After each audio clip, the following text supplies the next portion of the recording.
बताइए ना, बताइए मालिक। हाँ, बताइए क्या आदेश है। आदेश तो कुछ नहीं है। जी आदेश इतनी है कि गलत कमेंट या कहीं किसी के खिलाफ बोलना सोच समझ के बोलना चाहिए। भैया, खुशी के खिलाफ क्या कह रहे हैं हम? कर्म और कांड दोनों करते हैं। भैया कर्म। करिए बाद में भाई साहब की वो डायलॉग तो सुना होगा। भैया एक बात ऐसा नहीं होगी। भैया एक बात समझिए, मैं आपको बता दूं, बहुत क्लियर हूं मैं इस मामले में कि पप्पू यादव जी देश के 7 बार इंडिपेंडेंट एमपी रहे हैं और उससे मतलब मेरी पॉलिटिक्स से जुड़े हैं, नाम जाने मेरी हमारे रास्ते में आएगा मेरी बात से उसके साथ जो आज हो रहा है वही होता जाएगा।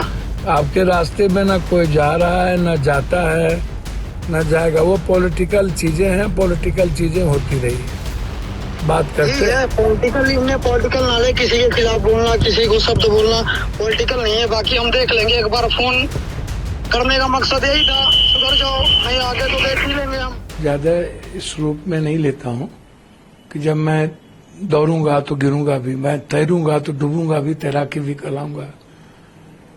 उखरी में मुरी दूंगा तो समाज से कितना डरूं। आप हमें बताओ ना, घर भी ढुकेंगे, जांग भी कांपेगा।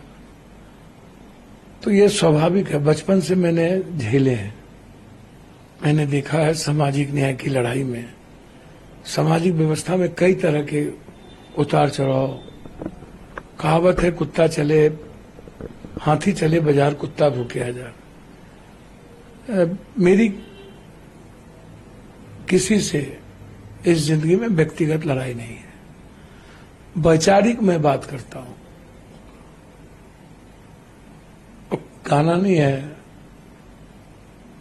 मिर्ची लगी तो मैं क्या करूं, तो विचारों की बात तो मैं बोलूंगा ना।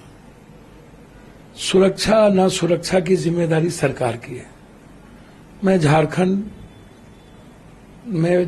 की जनता की सेवा के लिए खड़ा हूं, लड़ रहा हूं। हेमंत सोरेन जी झारखंड का बेटा है, लगातार यातनाएं दी गई, मारने का प्रयास उन्हें किया गया। शेरनी की तरह मेरी बेटी कल्पना सोरेन उठी और मुझे लगता है कि आज आम लोगों की आवाज बन चुके हैं। देश के हित में झारखंड महागठबंधन के लिए मैं यहां काम कर रहा हूं, अपने कर्तव्यों का काम कर रहा हूं। अब मेरी सुरक्षा की जिम्मेदारी सरकार जाने, क्या होगा, दायित्व तो सरकार की है। मैंने तो डीजी साहब से कही, मैं आईजी से कहा, मैं सीएम साहब से कई बार मिलने का प्रयास किया, नीतीश बाबू से। मैं उनके चीफ सेक्रेटरी से बातचीत की सुरक्षा को लेकर के। जिन लोगों को कोई सुरक्षा की जिम्मेदारी नहीं है, दायित्व नहीं है, जो सत्ता के साथ रहेंगे, जिनको सुरक्षा का कोई मतलब नहीं, उनको ये लोग जेट देंगे, सब कुछ देंगे, बाबा को देंगे, सबको देंगे। लेकिन जो व्यक्ति लगातार, जिस व्यक्ति को एक ट्वीट के कारण, मुझे नहीं पता कौन है क्या है, जो लोग धमकी देते हैं, मैंने समय समय पर डीजी साहब को, 4 एसपी को मैंने वो बात बता दी, कह दिया। मुझे लगा इसको ओपन करने की कोई जरूरत नहीं है, हाय तौबा मचाने की जरूरत नहीं है।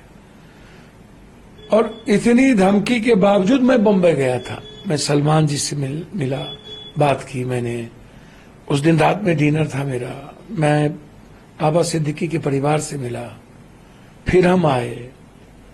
तो ये सामाजिक जीवन में, पारिवारिक जीवन में व्यक्तिगत काम है, वो हर व्यक्ति को करना चाहिए। दुख के घड़ी में रहना चाहिए। तो हम तो नहीं डरे, हम तो अपना काम कर रहे हैं। हम बम्बई भी गए, हम अपनी जिम्मेदारी का निर्वहन भी कर रहे हैं। कल बिहार में जो घटना घटित हो रही है वहां भी जा रहे हैं।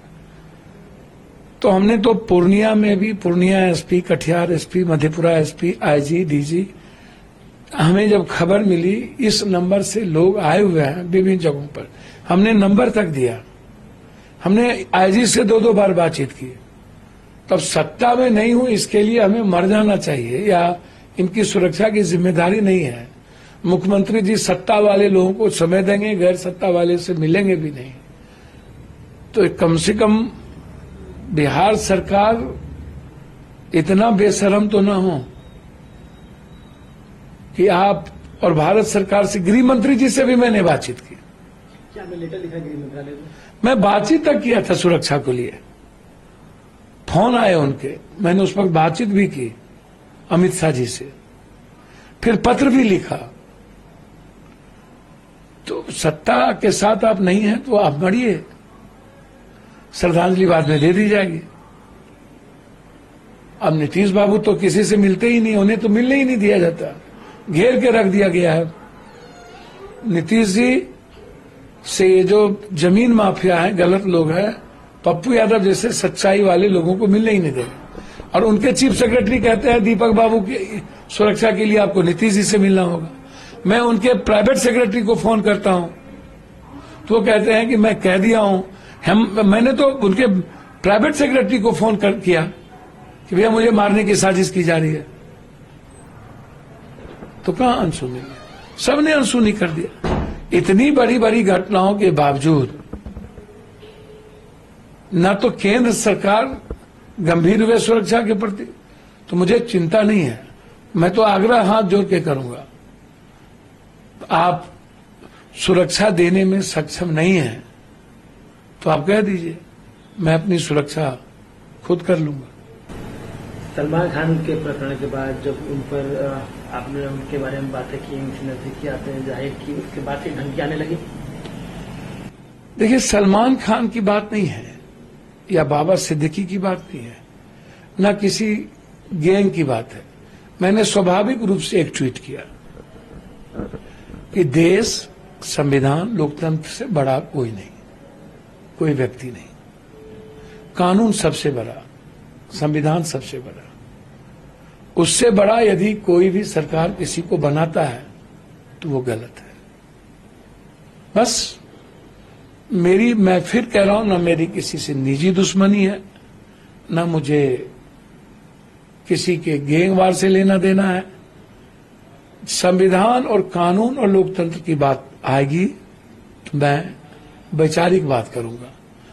अब मुझे मरना न मरना तो भगवान के हाथ में है। अब मेरी सुरक्षा की जिम्मेदारी सरकार के हाथ में है।